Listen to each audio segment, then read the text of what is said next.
সারাটা জীবন ধরে যাদের গায়ে জামা কাপড় আমি কিনে দিয়েছিলাম, সারাটা জীবন ধরে যাদের পরনার কাপড় আমি কিনে দিয়েছিলাম, ওরা এসে তড়িঘড়ি করে আমার গায়ের জামাটা খুলে নেবে, পরনার কাপড়টা খুলে নেবে, গায়ের জামাটা খুলে নেবে, পরনার কাপড়টা খুলে নেবে। আমার পয়সায় তৈরি করা খাটের থেকে আমায় নামিয়ে দেবে, মসজিদ থেকে খাটিয়াটা এনে তক্তাটা এনে ওই খাটিয়ার উপরে আমাকে আপনাকে শুইয়ে দেবে। ঘরে অনেক বালিশ আছে, কিন্তু না, কোনো বালিশ আর ওরা আমার মাথায় দিতে দেবে না। আর কোনোদিন ওদের কাছে বালিশ চাইতে আসবো না, কিন্তু আমার বিদায় বেলাতে ওরা আমার মাথায় কোনো বালিশ দেবে না। তক্তার উপরে শুইয়ে দিয়ে আমার আপনার জীবনের বিদায়ী গোসলটা দেওয়ার জন্য, আমার আপনার জীবনের আখিরি গোসলটা দেওয়ার জন্য প্রস্তুত হয়ে যাবে।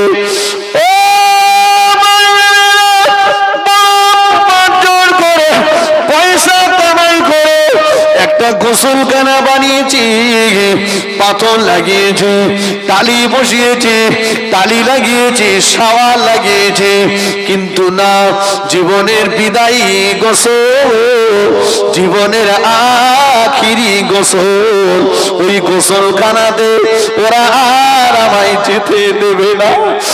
আর কোনদিন ওদের গোসলখানাতে গোসল করতে যাব না, ওদের শাওয়ারের চাবিতে হাত দেব না, ওদের গোসলখানাতে যাব না, ওদের শাওয়ারের চাবিতে হাত দেব না, কিন্তু না, জীবনের বিদায়ী গোসল, আখিরি গোসলটা ওই গোসলখানায় ওরা যেতে দেবে না।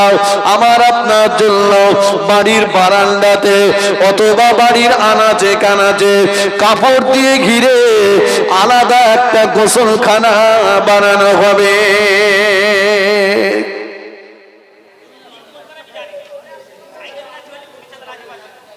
তাই তো নাকি? আলাদা একটা গোসলখানা বানানো হবে।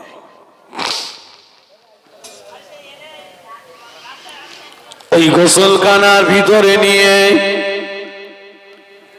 আমাকে আপনাকে যখন গোসল দেবে,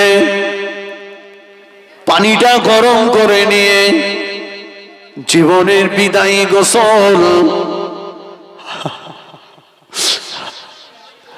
আখিরি গোসলটা যখন দেওয়া হবে, ওই সময় মুর্দা কাঁদতে থাকবে, ওই সময় আমি আপনি কাঁদতে থাকবো।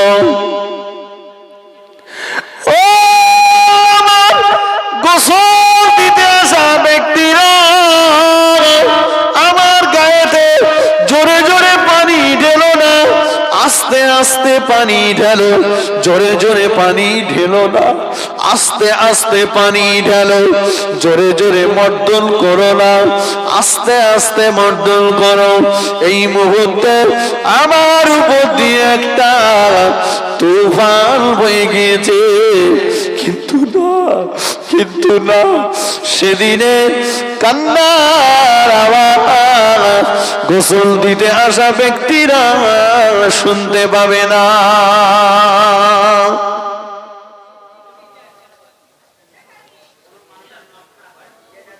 শুনবে বাবা? না, ওরা ওদের মতো করে উল্টে পাল্টে গোসল দিয়ে আমাকে খাটিয়ার উপরে সাদা কাফনের কাপড়টা বিছানো, ঘরে আমার অনেক লুঙ্গি আছে, জামা আছে, প্যান্ট আছে, গেঞ্জি আছে, জুব্বা আছে, কিন্তু না, কোনদিন আর ওদের কাছে বলবো না আমার লুঙ্গিটা আমাকে দাও, আমার গেঞ্জিটা আমাকে দাও, আমার জুব্বাটা আমাকে দাও, আমার জামাটা আমাকে দাও। ওদের কাছে আর কোনোদিন চাইব না, ওরা আমাকে আর দেবে না, কিছুই দেবে না। খাটিয়ার উপরে সাদা কাপড়ের কাপড়টা বিছানো থাকবে, ওই কাফনের কাপড়ের উপরে শুইয়ে দিয়ে সাদা কাফনের কাপড়টা যখন মুড়তে থাকবে, ওই সময় মুর্দা কাঁদতে থাকবে, ওই সময় আমি আপনি কাঁদতে থাকবো।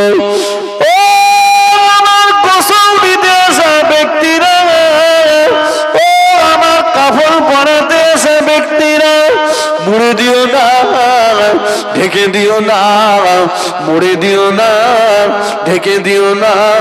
তড়িঘড়ি করে আমার মুখের দিকে কাফনের কাপড়টা তড়িঘড়ি করে মুড়ে দিও না, তড়িঘড়ি করে ঢেকে দিও না। আমার সোনার মানিক বাচ্চাগুলো আমার দিকে ফ্যাল ফ্যাল করে চেয়ে আছে। আমি যে ওদের আব্বু, ওরা আমাকে আব্বু আব্বু আব্বু বলে ডাকছে। আমি যে ওদের দাদু ভাই, দাদু ভাই, দাদু ভাই, নানু ভাই বলে ডাকছে। একটু দাঁড়াও, ওদের একটু আমায় দেখতে দাও, আমাকে একটু ওদের দেখতে দাও। মরে দিও না, ঢেকে দিও না।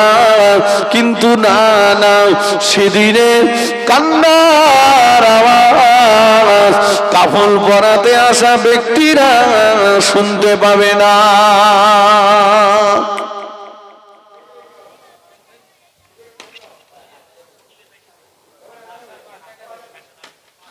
কাফনের কাপড়টা মুড়ে দিয়ে পায়ের দিকে একটা বাঁধন, মাঝখানে একটা বাঁধন, মাথার দিকে একটা বাঁধন, তিনটে বাঁধন দিয়ে খাটিয়া করে ওই নির্জন কবরস্থানে রেখে আসবে।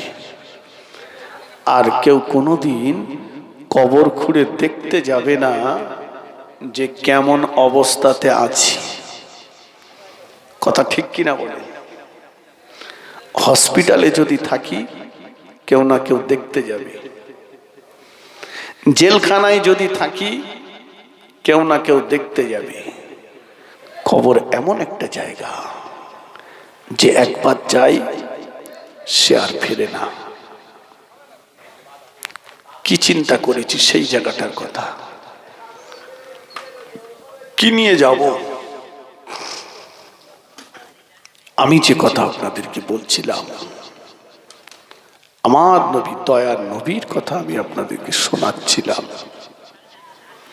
আমার রাসূলে পাক সাল্লাল্লাহু আলাইহি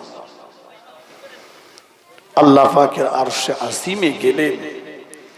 25 থেকে 27 বছরের লম্বা মেয়াদ নিয়ে আরশে আজিমে বসে বসে আল্লাহ পাকের সঙ্গে কথা বললেন, গল্প করলেন।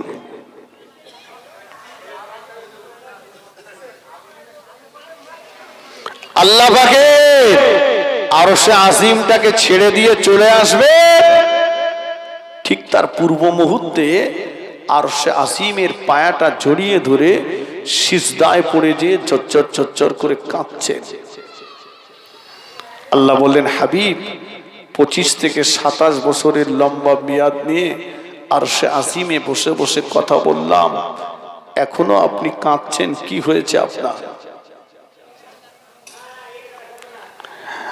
আল্লাহ নবী বলেছিলেন, আল্লাহ পাক, আমি রাসূলুল্লাহ, আমার সঙ্গে আপনার মেআরাজ হলো। আমি রাসূলুল্লাহ, আমার সঙ্গে আপনার মেআরাজ হলো। আমি শুধু আপনার সঙ্গে মেআরাজ করে চলে যাব। আমার উম্মত উম্মতির সঙ্গে আপনার কি মেআরাজ হবে না? আল্লাহ আমার উম্মত উম্মতির সঙ্গে আপনার মেআরাজের মাধ্যমটা যতক্ষণ আমাকে না বলে দেবে, আমি রাসূলুল্লাহ, আল্লাহ আপনার আরশে আজিমের পায়াটা ছেড়ে দেব না। আল্লাহ পাক জানিয়ে দিলেন, আয় আমার হাবিব, আয় আমার নবী, সিজদা থেকে মাথাটা তুলুন।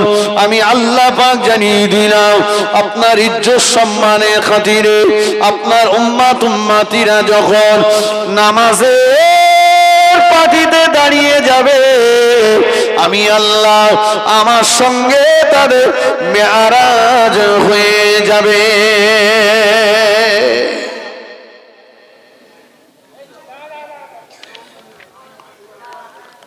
আল্লাহ নবী বলেছেন, আসসালাতু মিরাজুল মুমিনিন, নামাজ হলো মুমিনের জন্য মেরাজ।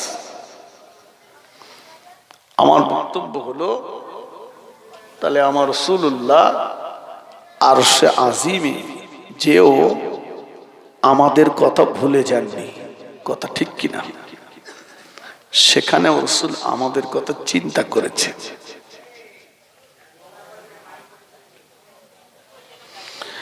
আল্লাহ নবী একদিন মদিনার মসজিদে নববী শরীফ থেকে জোহরের নামাজের পরে সাহাবা হুজুরদেরকে বিদায় দিয়ে আমাদের আম্মা জান হযরত আয়েশা সিদ্দিকা রাদিয়াল্লাহু তাআলা আনহা হুজরাতে তশরিফ রাখলেন।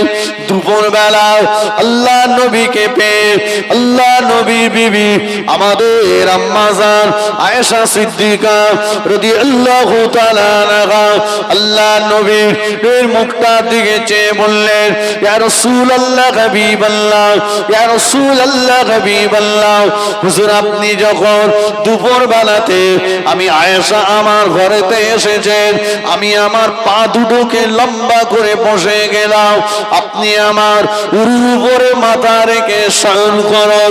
আল্লাহ নবীর বিবি আমাদের আম্মা জান আয়েশা সিদ্দিকা রাদিয়াল্লাহু তাআলা আনহা পা দুটোকে লম্বা করে বসে গেলেন। আল্লাহ নবী আমাদের আম্মা জানের উরুর উপরে মাথা রেখে শুয়ে পড়লেন। আম্মা জান আয়েশা সিদ্দিকা রাদিয়াল্লাহু তাআলা আনহা আল্লাহ নবী মোবারক মাথাতে হাত বোলার, দাড়ি মোবারকে হাত বোলার, নবী আমার ক্লান্ত শরীর নিয়ে আমাদের আম্মা জানের উরুর উপরে মাথা রেখে তন্দ্রাচ্ছন্ন হলেন, ঘুমের ভিতরে ঢলে পড়লেন। আম্মা জান আয়েশা সিদ্দিকা রাদিয়াল্লাহু তাআলা আনহা আল্লাহ নবীর নূরের বদনের দিকে চেয়ে, আল্লাহ নবীর মোবারক শরীরের দিকে চেয়ে আমাদের আম্মা জান ঝরঝর ঝরঝর করে কাঁদতে লাগলেন।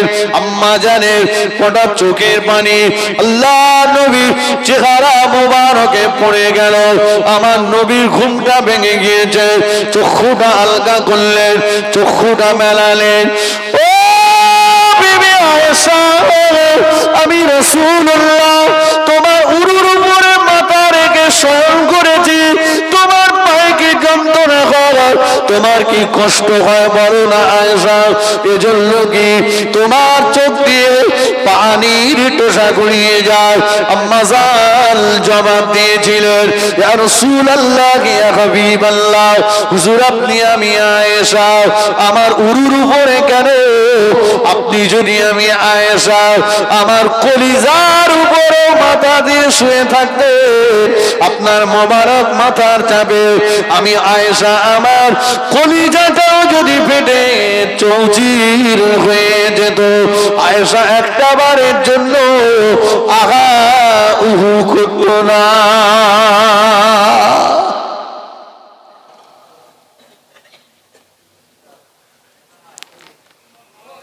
তবে কেন কাঁদছো বিবি আয়েশা?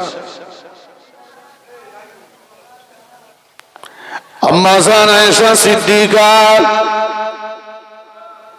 রাদিয়াল্লাহু তাআলা আনহা বললেন, ইয়া রাসূলুল্লাহ, ইয়া হাবিবাল্লাহ,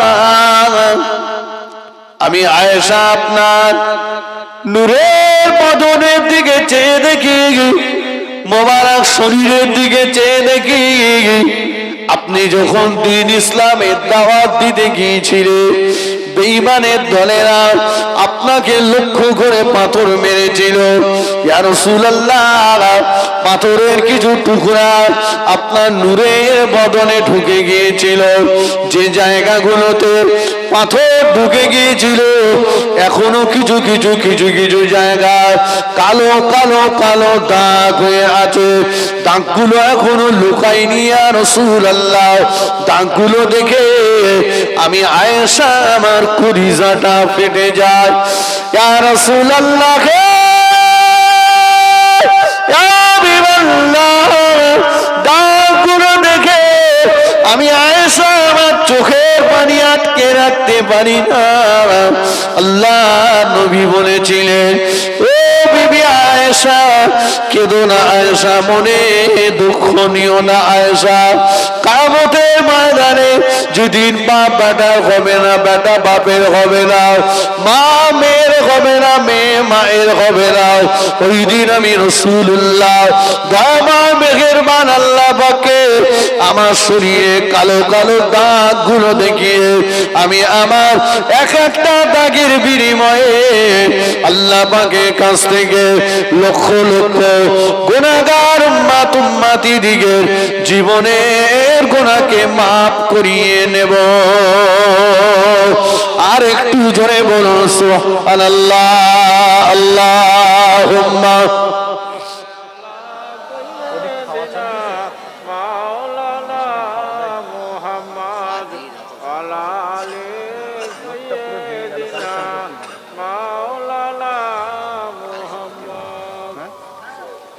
खूब मोहब्बत अल्लाहुम्मा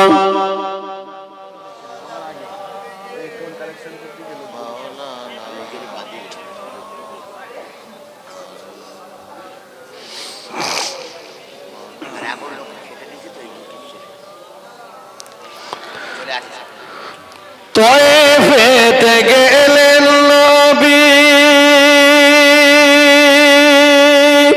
দিনের দাওয়াত নিয়ে,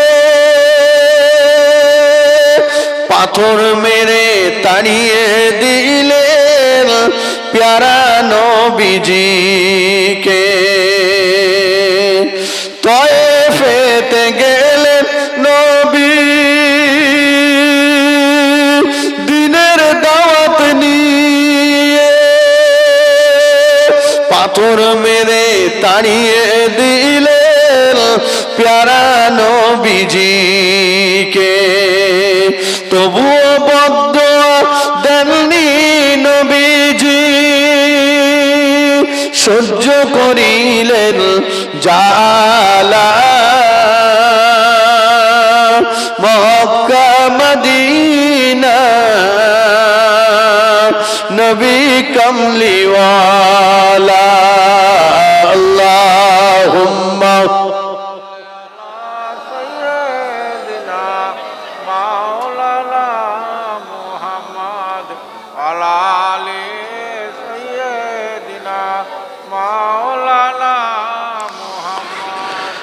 দুই দিন ধরে খাওয়ার নাই কো ঘরে, দুইটি পাথর বাঁধেন পেটের উপরে। দুই দিন ধরে খাওয়ার নাই কো ঘরে, দুইটি পাথর বাঁধেন পেটের উপরে। নিরুপায় হইয়া নবীজি তসবিহ জপেন আল্লাহ। মক্কা মদিনা নবী কমলিওয়ালা। আল্লাহুম্মা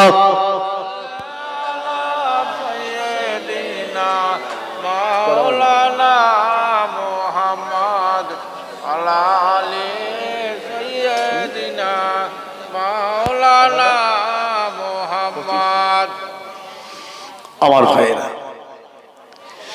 সারাটা জীবন রাসূলুল্লাহ আমাদের জন্য কেঁদেছেন, ঠিক কিনা? এবার একটা হযরত আবু বকর সিদ্দিক রাদিয়াল্লাহু আনহু আল্লাহ রাসূলকে বলছেন, ইয়া রাসূলুল্লাহ, আমি একটু শ্বশুর বাড়িতে যাব। আল্লাহ রাসূল অনুমতি দিলেন, যাও আবু বকর, তবে যেন দেরি করো না, শরীর আমার অসুস্থ। আবু বকর সিদ্দিক চলে গেলেন, এদিকে আল্লাহর নবী ইন্তেকাল করলেন।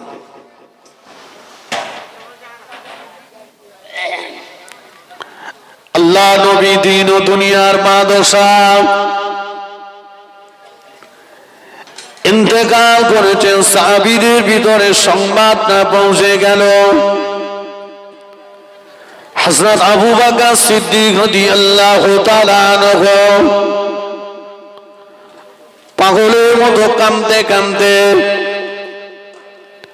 আল্লাহ নবীর বিবি আমাদের আম্মা জান হযরতে আয়েশা সিদ্দিকা রাদিয়াল্লাহু তাআলা আনহা বাড়ির দিকে রওনা হয়ে গেলেন। আম্মা জান আয়েশা সিদ্দিকা রাদিয়াল্লাহু তাআলা আনহা বাড়িতে আল্লাহর নবী সাহাবা আবু বকর সিদ্দিক হুজুর পৌঁছে গেলেন। এসে দেখেন আল্লাহর নবীকে একটা চাদর মুড়ি দিয়ে শুইয়ে রাখা হয়েছে। আবু বকর সিদ্দিক আল্লাহর নবীর পাশে বসে পড়লেন। আল্লাহর নবীর মুখের দিকে চাদরটা আলগা করে আবু বকর সিদ্দিক করে কাঁদতে লাগলে, ইয়া রাসূলুল্লাহ, ইয়া হাবিবাল্লাহ, আমি আবু বকর আপনার কাছ থেকে অনুমতি নিয়ে তবে আমি শ্বশুর বাড়ি গিয়েছিলাম। হুজুর আপনি আমি আবু বকর আমাকে রেখে বিদায় নিলেন। হুজুর আপনি আমি আবু বকর আমাকে রেখে চলে গেলেন। আমি আবু বকর আমি আপনার বাল্যকালের সঙ্গে আমি আপনার হিজরতের সঙ্গে আজকে আমি আবু বকরকে ফেলে আপনি চলে গেলেন। হুজুর আমি আবু বকর আমার মনের কথাগুলো আর কার সঙ্গে বলবো? আবু বকর সিদ্দিকের লক্ষ্য পড়ে গেল মদিনার মসজিদে নববী শরীফে আল্লাহ নবী বিরহে সাহাবা হুজুরদের মাঝে যেন কামত শুরু হয়ে গিয়েছে। হযরত ওমর ফারুক রাদিয়াল্লাহু তাআলা আনহু তলোয়ারটা নিয়ে বেরিয়ে পড়েছেন। এই মদিনাবাসীরা, কেউ যদি বলে নবী ইন্তেকাল করেছে, আমি ওমর তার ধরার গর্দান আলাদা